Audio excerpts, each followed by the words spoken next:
ಬಾಗಿಲ ಮುಂದೆ ಬಂದು ನಿಂತುಕೊಂಡು ತ್ರಿಮೂರ್ತಿಗಳು ಭವತಿ ಭಿಕ್ಷಾಂತೆ ಯಾರ ನಿರ್ಮಣೆಯೊಳಗೆ ಭಿಕ್ಷಾ ನೀಡಿ ಅವಾಗ ತಾಯಿ ಹೊರಗೆ ಭಿಕ್ಷಾ ತರ್ತಾಳೆ. ಈ ಭಿಕ್ಷೆಗಿಂತ ನಮಗೆ ತೃಪ್ತಿ ಇಲ್ಲ, ಮತ್ತೆ ಏನ್ ಬೇಕು? ನಮ್ಮ ಆಜ್ಞೆಯನ್ನು ಪರಿಪಾಲನೆ ಮಾಡಬೇಕು. ಜೋಗಿ ಜಂಗಮರು ಭಿಕ್ಷಕರು ಅಂದ್ರೆ ಸಾಕ್ಷಾತ್ ಪರಮ ಚೈತನ್ಯದ ಸ್ವರೂಪಿಗಳು ಅಂತ ತಿಳ್ಕೊಂಡಿದ್ದೀನಿ ನನ್ನೊಡೆಯ. ಏನಾಗಬೇಕು? ಒಳಗೆ ಬನ್ನಿ, ಒಳಗೆ ಕೂತು ಉಣಿಸ್ಬೇಕು ಏನೋ ಹಾಕಿದಳು. ಎಲೆ ಇಟ್ಲು, ಕುಂದ್ರಿಸಿದಳು. ಪೃಷ್ಟಾನ್ನ ಅಡಿಗೆ ತಂದು ಎಲೆಯೊಳಗೆ ಹಾಕಿದಳು. ಯಪ್ಪ ಪ್ರಸಾದ ಮಾಡಿ. ಈ ಪ್ರಸಾದದಿಂದ ನಾವು ತೃಪ್ತರಾಗಲ್ಲ. ಇದರಿಂದ ನಮ್ಮ ಹೊಟ್ಟೆ ತುಂಬಲ್ಲ, ಶಾಂತಿ ಬರಲ್ಲ. ಮತ್ತೆ ಇದರಿಂದ ಈ ಪ್ರಸಾದ ನಿನ್ನ ಮನೆಯಾಗ ನಾವು ಹೊಟ್ಟೆ ತುಂಬ ಉಣಬೇಕು ಅಂದ್ರ ತಾಯಿ ಗರ್ಭದಿಂದ ಈ ಭೂಮಿಗೆ ನೀ ಯಾಕೆ ಬಂದಲ್ಲ? ಕೇಳೋ ರೀತಿ ಇದು. ತಾಯಿ ಹೊಟ್ಟೆಯಾಗಿದ್ರೆ ಈ ಭೂಮಿ ಹೆಂಗ ಬಂದಿಯಲ್ಲ ಇವ ನೀನು?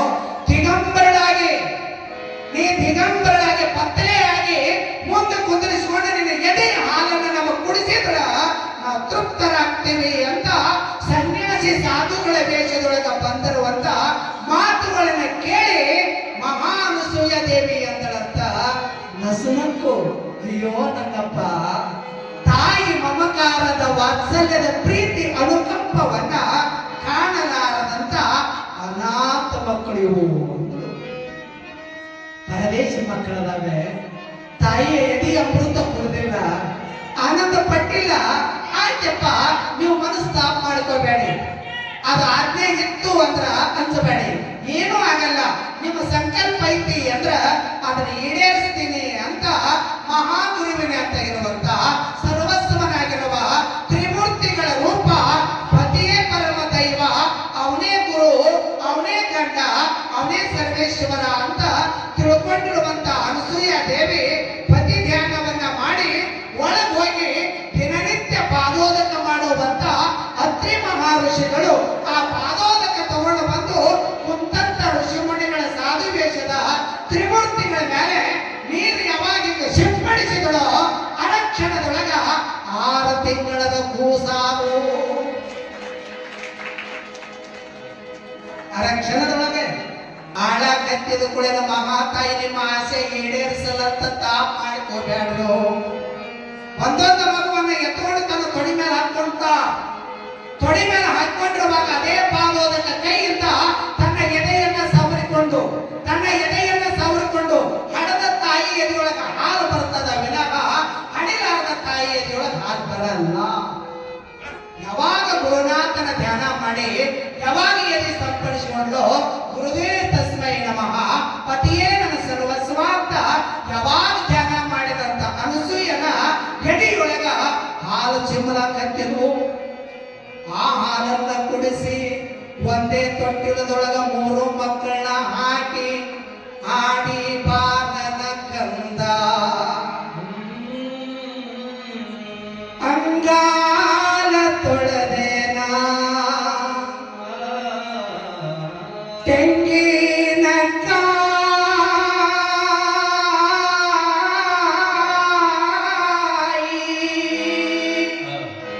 ತಮ್ಮ ಜ್ಞಾನ ದೃಷ್ಟಿಯಿಂದ ಕಂಡುಕೊಂತಾರೆ.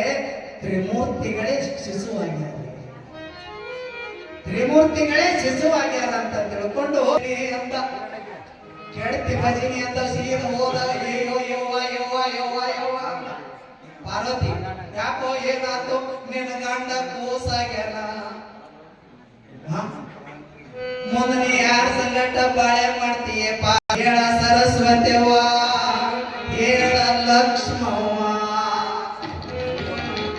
ದೊಡ್ಡ ಸಂಗೀತಗಾರ ಹಾಡ್ಯಾಗ ಹೇಳ್ಕಂತ ನೀವು ಗಂಡ ಕೂಸಾಗ್ಯವ ಯವ್ವ, ನಿಮ್ಗೆ ಹೇಳಬಾರ್ದು ಹೇಳಿ ನಾನ ಸಿಲುಕಿದ್ದೇನ ಯವ್ವ.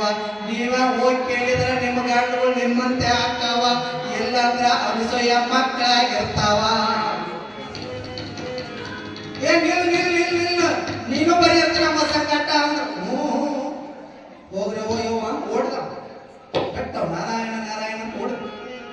3 ಮಂದಿ ಕೆಳಗೆ ಬರ್ತಾರೆ. ತ್ರಿಮೂರ್ತಿಗಳ ಅರ್ಧಾಂಗಿನಿಯರಾಗಿರುವ ಶಕ್ತಿ ಸ್ವರೂಪಿಣಿಯಾಗಿ ಆಗಿರುವ ಜಗನ್ಮೋಹಿನಿ ಜಗತ್ ಕರ್ತೃಳು ಆಗಿ ನೃತ್ಯದ ಪರ್ವವಾಗಿ ಚುಟ್ಟಿನ ಮಹಾಯೋಗಿನಿಯಾಗಿ ಸಂಪತ್ತಿನ ಒಡತಿಯಾಗಿ ಮಾತೃ ವಾತ್ಸಲ್ಯದ ಮಮತಾಮಗಿ ಎನಿಸಿಕೊಂಡಿರುವಂತ ಮಾತೆಯರು ಸರಸ್ವತಿ ಲಕ್ಷ್ಮಿ ಪಾರ್ವತಿಯರು ಕೆಳಗೆ ಬಂದು ಬಾಗಲ ಬಲ್ಲೆ ನಿಂತುಕೊಂಡು ಮಂಡಿ ಊರಿ ಶರಗನ್ನ ಉಡಿ ಒಟ್ಟಿ ಅನುಸೂಯ ದೇವಿಯಲ್ಲಿ ಅಂಗದಾಚಿ ಯವ್ವಾ ಕರುಣಾಮಯಿ ಅನಸೂಯ ನಿನ್ನ ಪತಿ ಭಕ್ತಿ ಒಳ್ಳೆ ಒಂದು ಪರೀಕ್ಷೆ ಮಾಡುವ ಸಲುವಾಗಿ ನಿನ್ನ ವ್ರತಕ್ಕ ಭಂಗ ಮಾಡುವ ಸಲುವಾಗಿ ಆ ಪವಿತ್ರ ಧರ್ಮಕ್ಕ ಚ್ಯುತಿ ಮಾಡಿವೆವಾ ಅದಕ್ಕೆ ಅನ್ಯಾಯ ಮಾಡಿವೆ ತಪ್ಪು ಮಾಡಿವೆ ಜಗತ್ತಿಗೆ ಒಡೆಯರಾದರೂ ಕೂಡ ಮಾಡಬಾರ್ದ ಅಪರಾಧ ಮಾಡಿವೆ ಯವ್ವ ನೀ ಭೂಲೋಕದ ಮಗಳಾದರೂ ಚಿಂತಿಲ್ಲ ಮಾ ದೇವಲೋಕದ ಈ ಒಂದು ಶಕ್ತಿ ದೇವತೆಯರನ್ನ ಹರಿಸಿ ಉದ್ಧಾರ ಮಾಡಿ ಪುಣ್ಯ ಕಟ್ಟುವ ನನ್ನವ ನಮ್ಮ ಗಂಡಗಳನ್ನ ಅವ್ರ ಮೊದಲನೇ ರೂಪದೊಳಗ ಮಾಡಿಕೊಡು ನನ್ನ ತಾಯಿ ಅಂತ ತ್ರಿಮೂರ್ತಿಗಳು ಬೇಡಿಕೊಂಡಾಗ ಅಲ್ಲೇ ನಿಂತುಕೊಂಡಂತ ಅನಸೂಯ ಅಂಗಳಂತ ನಿಮ್ಮ ಗಂಡ ಯಾರು ನೋಡಿ ಎತ್ಕೋ ಬರ್ರಿ ಅಂತ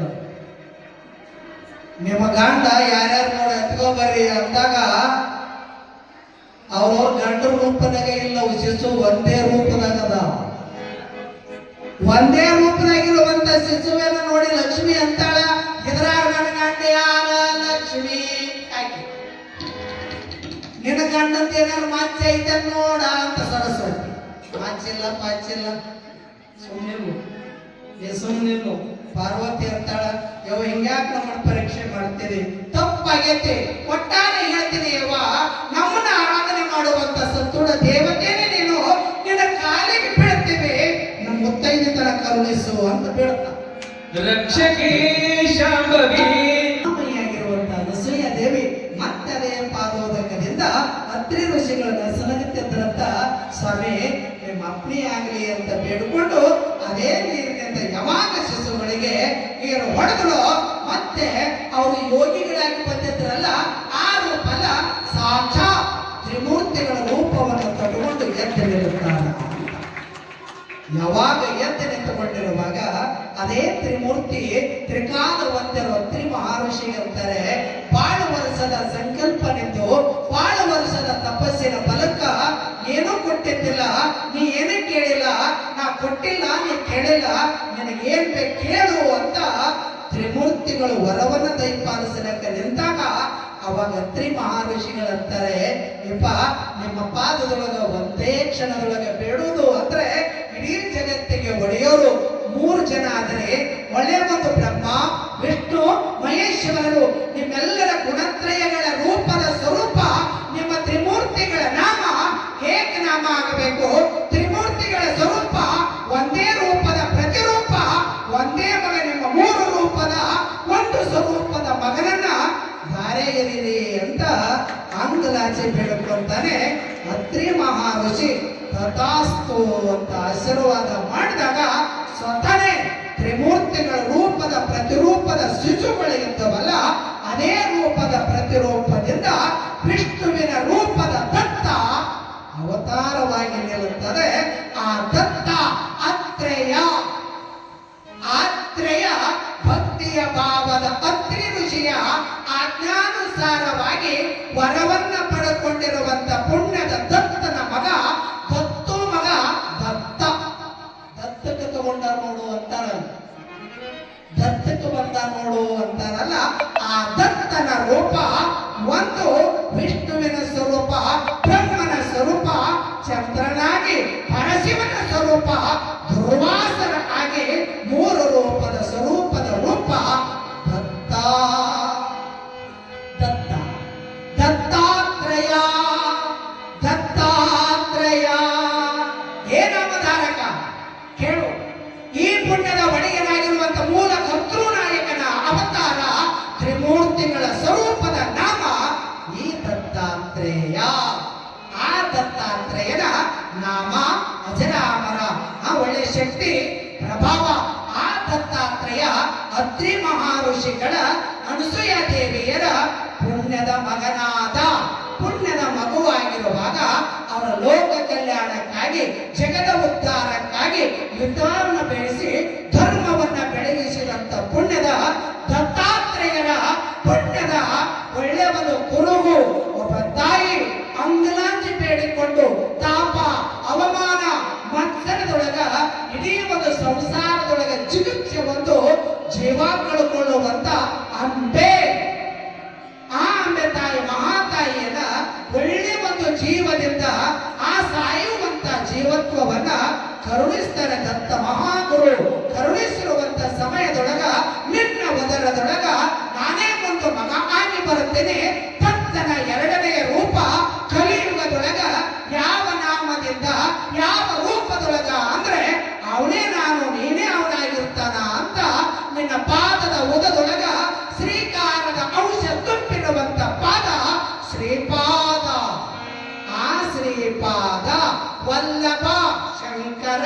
ಆ ವಲ್ಲಭನ ಶ್ರೀಪಾದದ ರೂಪ ಶ್ರೀಪಾದ ವಲ್ಲಭನ ಅವತಾರ. ಇಡೀ ಕನ್ನಡ ನಾಡು ಪುಣ್ಯದ ಬೀಡು ಆಂಧ್ರ ಪ್ರದೇಶದ ಹೀರಾಪುರ್.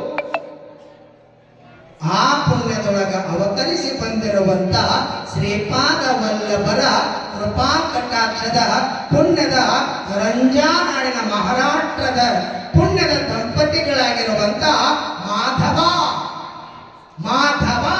ಮಾಧವನ ಅರ್ಧಾಂಗಿನಿಯಾಗಿರುವಂತ ಅಂಬಾ ಭವಾನಿ ಕಾಳೆ ಅವರ ಮನೆತನ. ಕಾಳೆ ಬ್ರಾಹ್ಮಣ ಸತ್ವ ಗುಣದಿಂದ ಬೆಳಗಿರುವಂತ ಪುಣ್ಯದ ಮನೆತನ ಕಾಳೆಯವರ ಮನೆತನ. ಆ ಪುಣ್ಯದ ಮನೆತನದೊಳಗ ಶ್ರೀಪಾದ ವಲ್ಲಭರ ಆಜ್ಞಾನುಸಾರ ಹಿಂದಿನ ಜನ್ಮಾಂತರದ ವೃತ್ತಾಂತವನ್ನ ಹೇಳಿ ಮಗನಾಗಿ ಹುಟ್ಟಿ ಬರುವೆನಿವ. ಸಾಮಾನ್ಯ ಮಗ ಅಲ್ಲ, ಲೋಕೋದ್ಧಾರಕನಾಗಿ ಕನ್ನಡ ನಾಡನ್ನ ಬೆಳಗುವಂತ ಕರ್ನಾಟಕದ ಇತಿಹಾಸವನ್ನ ಭಾರತದವರಿಗೆ ಆರಿಸುವ ಪುಣ್ಯದ ಮಗ ನಿನ್ನ ಉದರದೊಳಗ ಹುಡ್ತಾನ. ಆ ಹರಿಯೇ ನರನಾಗಿ ಅವತಾರ ತಾಳ್ತಾನ. ಆ ಮಗನಿಗೆ ನರಹರಿ ಅಂತ ಹೆಸರಿಡುವಂತ ಶ್ರೀಪಾದ ವಲ್ಲಭರ ಎರಡನೆಯ ತತ್ವ ರೂಪದ ರೂಪ ಸ್ವರೂಪದ ಪ್ರತಿರೂಪ ಅಂದ್ರೆ ನರಹರಿನೇ ನರಸಿಂಹ ಸರಸ್ವತಿ ಮಹಾರಾಜ್. ಅವಾಗ ನರಹರಿ ಆ ಮಗುವಿಗೆ ಜನ್ಮ ಕೊಟ್ಟ ಅಂಬಾ ಭವಾನಿ. ಅವರು ಕರಂಜ ಪುಣ್ಯದ ದಂಪತಿ. ಅವ್ರ ಹೊಟ್ಟಿಯೊಳಗೆ ಹುಟ್ಟ ಮಗನು ಬಾಳ ವರ್ಷದ ಮೇಲೆ ಮಗ ಹುಡುತ್ತೇವು. ಆನಂದ ಆನಂದ ಆನಂದ. ಇಡೀ ಒಂದು ಪುಣ್ಯದ ದೇವ ಮಂದಿರದಿಂದ ಇರುವಂತ ಪುಣ್ಯದ ಮನೆತನದೊಳಗ ಮಗ ಹುಟ್ಟಿದ ಮಗುವಿಗೆ ಹೆಸರಿಡಬೇಕಲ್ಲ. ಅಲ್ಲಿ ಇಟ್ಟಾರ. ಅಲ್ಲಿ ಏನಿಟ್ಟಾರ ಅನ್ನೋದು ಗೊತ್ತಾಗ್ಯದ. ಅದೇ ರೂಪದ ಹೆಸರನ್ನ ದತ್ತ ಗಾನಗಾಪುರದ ಈ ನಾಡಿನ ಪುಣ್ಯದ ಕಾಳಲಿಂಗೇಶನ ಪುಣ್ಯದ ಪ್ರಭಾವದ ಶಕ್ತಿಯ ಪ್ರಕಾಶದೊಳಗ ಆತನ ಕುರುವಿನ ಅಂಶ ದತ್ತಾತ್ರೇಯನ ರೂಪ ನರಸಿಂಹ ಸರಸ್ವತಿಯ ಪುಣ್ಯದ ನಾಮದ ಪುಣ್ಯದ ಹೆಸರು ನಾಡಿನ ಇದೇ ತೊಟ್ಟಿಲದೊಳಗ ಹಾಕಿ ಗುರುದತ್ತ ಶ್ರೀದತ್ತ ಶ್ರೀಪಾದ ವಲ್ಲಭರ ದತ್ತ. ಆ ದತ್ತ ಈ ದತ್ತ ದತ್ತಾನುಸಾರದ ಆಜ್ಞೆಯೊಳಗ ವರವನಿತ್ತ ಬಂದ ಕುತ್ತವ ನಡೆಯುತ್ತ ಶಂಕರನ ರೂಪ ಬ್ರಹ್ಮನ ಸ್ವರೂಪ ವಿಷ್ಣುವೇ ತಾನಾಗಿ ನಿಂತ ನರಸಿಂಹ ಸರಸ್ವತಿ ನರಸಿಂಹ ಅಂಬಾ. ಅದೇ